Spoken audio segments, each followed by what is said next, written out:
நீங்க அமேசான்ல உங்களோட ப்ராடக்ட்லாம் லாஸ்ட்ல செல் பண்ணிட்டு இருக்கீங்களா? அப்படி இல்லைன்னா உங்களோட ப்ராடக்ட்டுக்கு மார்ஜின் 10 ரூபாய் 20 ரூபாய் தான் இருக்கா?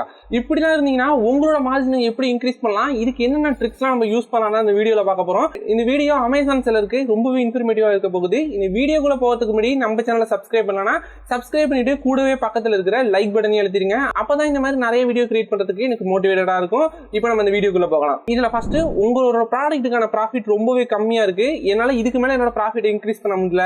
இன்க்ரீஸ் பண்ணா காம்படிட்டரோட பிரைஸோட என்னோட பிரைஸ் அதிகமாயிடுதுன்னு நினைச்சீங்கன்னா, இப்போ எக்ஸாம்பிள் இப்போ நீங்க உங்களோட ப்ராடக்ட்டை 299 செல் பண்ணிட்டு இருக்கீங்க, உங்களோட காம்படிட்டர் எல்லாருமே அதே பிரைஸ் ரேஞ்சுக்குள்ள தான் இருக்காங்க. இப்போ நீங்க உங்களோட பிரைசிங் இன்க்ரீஸ் பண்ணீங்கன்னா கண்டிப்பா உங்களுக்கு ஆர்டர் வரப்போகிறது கிடையாது, ஏன்னா எல்லாமே ஒரே மாதிரியான ப்ராடக்ட். இப்போ நீங்க என்ன ஆப்ஷன் யூஸ் பண்ணலாம்னா, உங்களோட ப்ராடக்ட்டை காம்போவா செல் பண்ணலாம். வெறுமையா உங்களோட ப்ராடக்ட்டை காம்படிட்டரோட போய் போட்டி போறதுக்கு பதிலா நீங்க ஒரு பண்டிலா கிரியேட் பண்ணிட்டு அதை உங்க ப்ராடக்ட்டை செல் பண்ணலாம். இப்போ எக்ஸாம்பிள் நீங்க வந்து ஒரு கீபோர்டு மட்டும் செல் பண்ணிட்டு இருக்கீங்கன்னா, உங்களோட காம்படிட்டர் எல்லாமே ஒரு கீபோர்டா 500க்கு செல் பண்ணிட்டு இருக்காங்க. நீங்க கீபோர்டு மட்டும் செல் பண்ணாம அதோட சேர்த்து நீங்க கீபோர்டையும் மவுஸையும் ஒரு காம்போவான லிஸ்டிங்கா கிரியேட் பண்ணிட்டு அதோட பிரைஸை நீங்க 700க்கோ 800க்கோ செல் பண்ணலாம். இப்படி செல் பண்றது மூலமா நம்மளோட ப்ராஃபிட்டையும் நம்மளால இன்க்ரீஸ் பண்ண முடியும், கூடவே காம்படிஷன்ல இருந்தும் நம்மளோட ப்ராடக்ட்டை யூனிக்கா காட்ட முடியும்.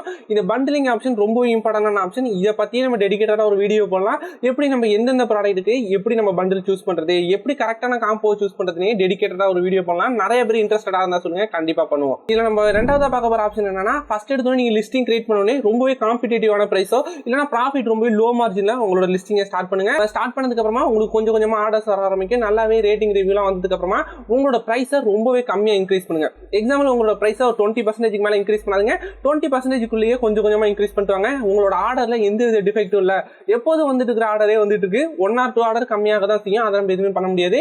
மேஜரா நம்மளோட ஆர்டர் பாதியா குறையாமையோ இல்லைன்னா நம்ம ஆர்டர் சுத்தமா குறையாமையோ இருக்கிற மாதிரி நம்மளோட பிரைசிங்கை 20% இன்க்ரீஸ் பண்ணுங்க. எந்த வித டிஃபெக்டும் இல்ல, கரெக்டான ஆர்டர்ஸ் வந்துட்டுனா திரும்பவும் 20% இன்க்ரீஸ் பண்ணி பாருங்க. அப்போ ஆர்டர்ஸ் வந்துட்டுனா திரும்பவும் 20% இன்க்ரீஸ் பண்ணுங்க. இப்படி மட்டும் தான் நம்மளோட மார்ஜினை நம்ம இன்க்ரீஸ் பண்ண முடியும். இதை விட்டுட்டு நீங்க ஒரு 500க்கு ஒரு ப்ராடக்ட் செல் பண்ணிட்டு இருக்கீங்க, இதுவே 700 800 சேஞ்ச் பண்ணிட்டீங்கன்னா கண்டிப்பா உங்களோட ஆர்டர் குறையும். நம்மளோட ஆர்டரும் குறையக்கூடாது, அதே நேரத்தில் நம்ம ப்ராஃபிட் இன்க்ரீஸ் பண்ணும். இந்த மாதிரி ஸ்ட்ராட்டஜிலாம் யூஸ் பண்ணி நீங்க பிரைசிங் இன்க்ரீஸ் பண்ணீங்கன்னா கண்டிப்பா நம்மளோட ஆர்டர்ஸ்லயும் எந்த வித டிஃபெக்டும் வராது, அதே நேரத்தில் நம்மளும் அதிகமான மார்ஜின் கொண்டு வர முடியும். நம்மளோட மார்ஜினை இன்க்ரீஸ் பண்ணுறதுக்கு நம்ம மூணாவதா பார்க்க போகிற ஸ்ட்ராட்டஜி என்னன்னா, நம்ம ஸ்டார்டிங் ஸ்டேஜில் கண்டிப்பாக அட்வர்டைஸ்மெண்ட்டுக்கு நிறையவே அமௌண்ட் ஸ்பெண்ட் பண்ணுற மாதிரி இருக்கும். இப்படி நீங்கள் தொடர்ந்து ஸ்பெண்ட் பண்ணிட்டு இருக்கிறதோட இல்லாமல் அந்த அட்வர்டைஸ்மெண்ட்டை கொஞ்சம் ஆப்டிமைஸ் பண்ணுங்க. இப்போ எக்ஸாம்பிள் நீங்கள் ஒரு ஆட்டோமேட்டிக் கேம்பெயின் ரன் பண்ணிட்டு இருக்கீங்க, ஒரே ஒரு கீவேர்டை மட்டும் பேஸ் பண்ணி உங்களுக்கு ஒரு 2-3 ஆர்டர் நிறைய ஆர்டர் வந்துகிட்டே இருக்குன்னு நினச்சிங்கன்னா, ஜஸ்ட் அந்த கீவேர்டை மட்டும் காப்பி பண்ணி நியூவா இன்னொரு கேம்பெயின் எக்ஸாக்ட் மேட்ச்ல ரன் பண்ணுங்க.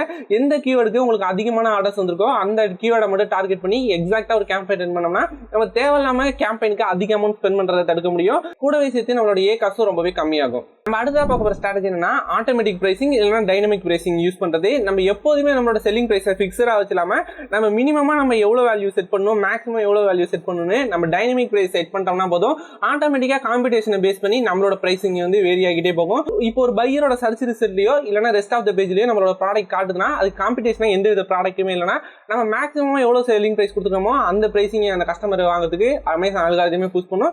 அப்படி இல்லை நிறையவே காம்படிட்டர் இருக்காங்க, ப்ராடக்ட்டுக்கு சிமிலரா நிறைய ப்ராடக்ட் இருக்குன்னா அப்போ நம்மளோட செல்லிங் பிரைஸை ஆட்டோமேட்டிக்கா அமேசானே டிக்ரீஸ் பண்ணும். இந்த மாதிரி டைனமிக்கா நம்மளே நம்மளோட செல்லிங் பிரைஸை வேரியஸா செட் பண்ணி வச்சுக்கலாம். இதுக்கு தான் நம்ம ஆட்டோமேட்டிக் பிரைசிங் இல்லைனா டைனமிக் பிரைசிங் இருக்கும். அதை எனேபிள் பண்ணிட்டு உங்க ப்ராடக்ட்டோட மினிமம் செல்லிங் பிரைஸும் மேக்ஸிமம் செல்லிங் பிரைசிங் கொடுத்தா போதும், அமேசானே டிசைட் பண்ணிக்கும். நம்மளோட ப்ராடக்ட்டோட காம்படிஷனை பொறுத்தும் டிமாண்டை பொறுத்தும் ஆட்டோமேட்டிக்காவே நம்மளோட பிரைசிங் சேஞ்ச் ஆகிட்டே இருக்கும். இதனால கூட நம்மளோட ப்ராஃபிட்டை கண்டிப்பா நம்மளால இன்க்ரீஸ் பண்ண முடியும். இப்போ நம்ம அடுத்ததாக பார்க்க வர ஆப்ஷன் என்னன்னா வேரியேஷன் லிஸ்டிங். இப்போ நீங்க உங்களோட ஒரு ப்ராடக்ட்டை அதிக ப்ராஃபிட்டுக்கு செல் பண்ணலாம்னு முடிவு பண்ணிட்டீங்க, யூஸ்வலா செல் பண்றதோட அதிக ப்ராஃபிட் செல் பண்ண போறீங்க. அப்படி செல் பண்ண போறீங்கன்னா கண்டிப்பா அந்த லிஸ்டிங்ல வேரியேஷன் ஆட் பண்ணுங்க. இப்போ எக்ஸாம்பிள் கஸ்டமர் உங்களோட ப்ராடக்ட்டை பாக்குறாங்க, பார்த்தோன்னே ஒரு பேக் ஆஃப் 5 போட்டு ஒரு 2000க்கோ 3000க்கோ அதோட செல்லிங் பிரைஸ் செட் பண்ணி வச்சிருக்கீங்க. எடுத்தோடனே அதை பார்த்துட்டு அந்த கஸ்டமர் வாங்காம போறது கூட அதிக சான்ஸ் இருக்கு.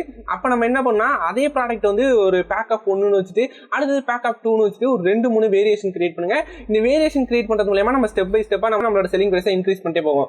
அதே நேரத்தில் நம்மளோட கஸ்டமரும் நம்மளோட பிரைசிங் அதிகமா இருக்குன்னு நினைக்க மாட்டாங்க. பேக் ஆஃப் 5 வாங்கினோம்னா நமக்கு நிறையவே ப்ராஃபிட் தான் வரும்னு நினைச்சிட்டு நம்மளோட பிரைசிங்கை கன்சிடர் பண்ணாம நம்மளோட ப்ராடக்ட்டை வாங்குவாங்க. நீங்க ரொம்பவே ப்ராஃபிட் இன்க்ரீஸ் பண்ணி அதிக செல்லிங் பிரைஸ் செட் பண்ணீங்கன்னா கண்டிப்பா நீங்க 2 வேரியேஷன் ஆச்சு ஆன் பண்ணணும். இந்த ப்ராடக்ட்டை சிங்கிளா வாங்குறதோட நீங்க மல்டி பேக் வாங்கினா தான் உங்களுக்கு ப்ராஃபிட்ங்கிற மாதிரி கஸ்டமருக்கு புரிய வச்சா கண்டிப்பா நீங்க இதுல ஹிட் ஆகலாம். இந்த மாதிரி ட்ரிக்லாம் கண்டிப்பா யூஸ் பண்ணுங்க. அதே நேரத்தில் நம்ம இந்த இடத்துல கலர் வேரியேஷன் கூட ஆட் பண்ணலாம். எக்ஸாம்பிள் நீங்க வந்து ஒரு வாட்டர் பாட்டிலாம் செல் பண்ணிட்டு இருக்கீங்க, பிளாக் கலர் ஒரு வாட்டர் பாட்டில் இருக்கு, ஒயிட் கலர் இருக்கு, பிங்க் கலர் இருக்குன்னா நீங்க ஆப்வியஸா பிங்க் கலருக்கான பிரைசிங்கை கண்டிப்பா இன்க்ரீஸ் பண்ண முடியும். ஏன்னா ஸ்பெசிஃபிக்கா பிங்க் கலர் சூஸ் பண்ற ஆடியன்ஸ்க்கு நம்மளால அதிகமான பிரைஸ் கொடுத்து வாங்குறதுக்கு ரெடியா தான் இருப்பாங்க. இந்த மாதிரி ஒரு சில ஸ்ட்ராட்டஜிலாம் நீங்க கண்டிப்பா யூஸ் பண்ணலாம். அதே நேரத்தில் நம்மளோட ப்ராடக்ட் பிளாக் கலர் பாட்டிலையோ இல்ல ரெட் கலர் பாட்டிலையோ வாங்குற பிரைஸோட பிங்க் கலர் பாட்டில அதிக பிரைஸ் கொடுத்து வாங்குறதுக்கு அதிக கஸ்டமர் இருப்பாங்க.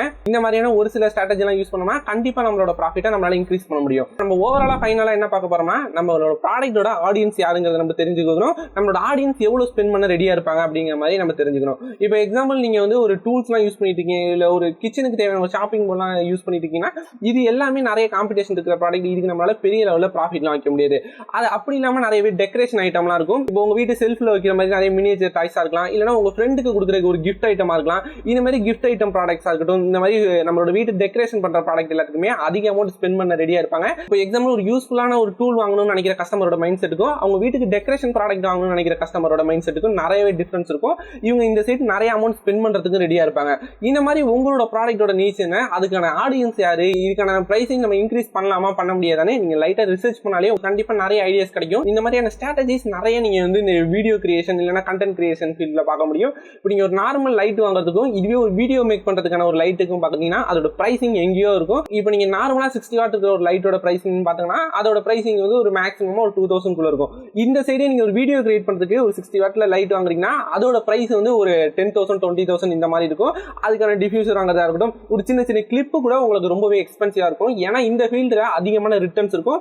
ஏன்னா அந்த கண்டென்ட் கிரியேட் பண்றதோ இல்லைனா ஒரு சினிமா ஃபீல்ட்லயோ அதிகமான ரிட்டர்ன்ஸ் இருக்கும். அதை யூஸ் பண்ணி அந்த பிராண்டா அதிகமான ப்ராஃபிட் மேக் பண்ணிட்டு இருப்பாங்க. இதை விட்டுட்டு நீங்க ஒரு வீட்டுக்கு போற லைட்டை ஒரு 10,000 20,000 வாங்கினோம்னா அதை வாங்குற ஆடியன்ஸ் ரொம்பவே கம்மியா தான் இருப்பாங்க. இந்த மாதிரி உங்களோட ப்ராடக்ட்டை கரெக்டா அனலைஸ் பண்ணி அதுக்கான பிரைசிங்கை செட் பண்ணுங்க, அதிக ப்ராஃபிட் மேக் பண்ணுங்க. இந்த மாதிரி இன்னொரு யூஸ்ஃபுல்லான வீடியோல பார்க்கலாம். அது மிஸ் பண்ணாம பார்க்கறதுக்கு நம்ம சேனலை சப்ஸ்கிரைப் பண்ணிட்டு கூடவே பக்கத்துல இருக்கிற பெல் ஐக்கானை அழுத்திடுங்க. நான் இன்னொரு வீடியோல பார்க்கறேன்.